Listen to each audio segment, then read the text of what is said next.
হচ্ছে, কোন স্কুলে 1 জন টিচার আছে, কোন স্কুলে টিচার নাই, টিচার নিয়োগ বন্ধ হয়ে গেছে। প্রাইমারি শিক্ষক নিয়ে কত দুর্নীতি, কত ছেলে টেট পাস করে বসে আছে, তাদের জীবনের চিন্তা ভাবনা এত বেড়ে গিয়েছে, কি হবে কি হবে।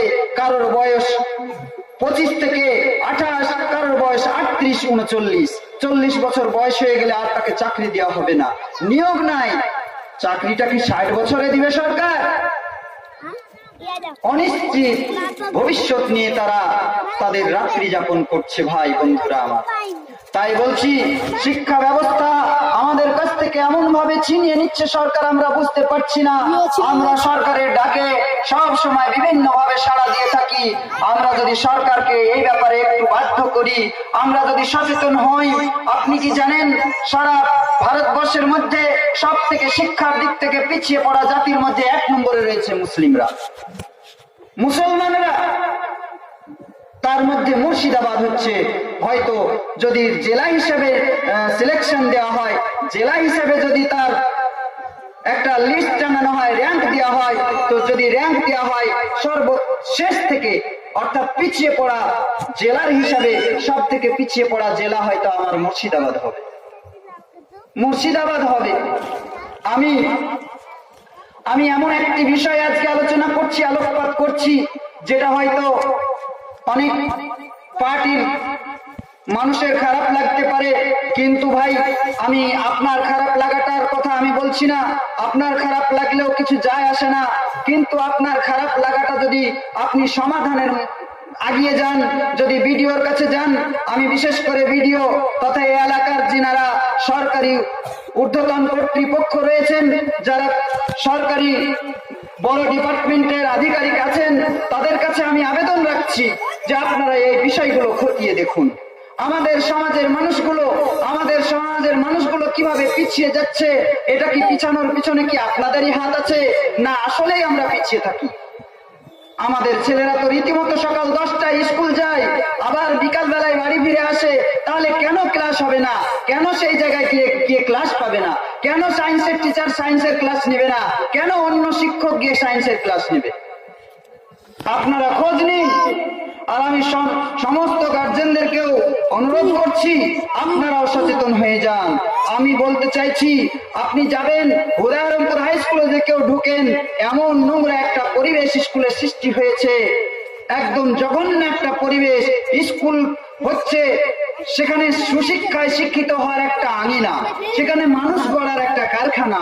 সেখানেই যদি মানুষ পরিবেশ জ্ঞান হারিয়ে ফেলে, তাহলে কি করে বাড়িকে, গ্রামকে, দেশকে স্বচ্ছ ভারত দান করবে বলেন? তাই আমি বলছি, আমাদের ঘরের সন্তানগুলোকে, মেয়েগুলোকে, ছেলেগুলোকে যে আপনারা পাঠাচ্ছেন, একটু সচেতন হয়ে যান। বিশেষ করে স্কুলে যদি কখনো ডাক আসে, গার্জেনদের সচেতনতার জন্য ডাক আসে, আপনারা যাবেন তো? যাবেন তো? ইনশাআল্লাহ যাবেন। আপনাদের ছেলেদেরকে মানুষ হিসেবে গড়ে তুলতে হবে।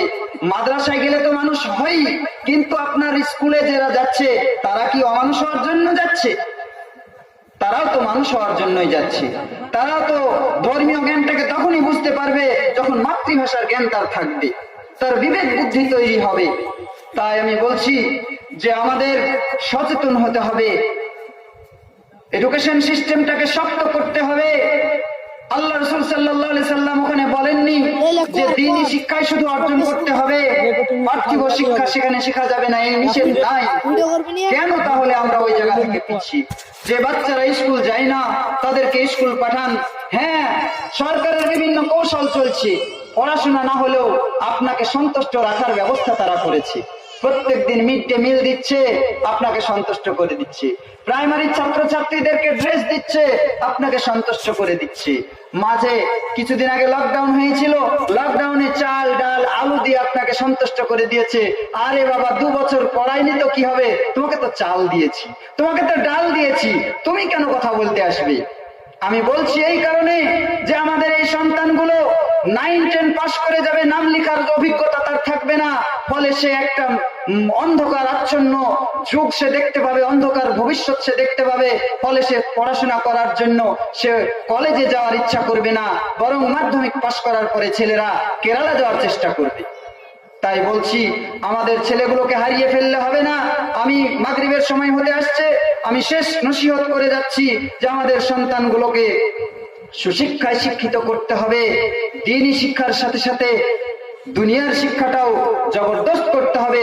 আমাদের সন্তানদেরকে স্বপ্ন দেখাতে হবে, তোমাকে বড় অফিসার হতে হবে, আইপিএস হতে হবে, তোমাকে বিটিও হতে হবে, তোমাকে বিএলআরও হতে হবে, তোমাকে বড় অফিসার হতে হবে, পুলিশ অফিসার হতে হবে, হ্যাঁ এই রকমের মানে উকিল হতে হবে, জজ হতে হবে।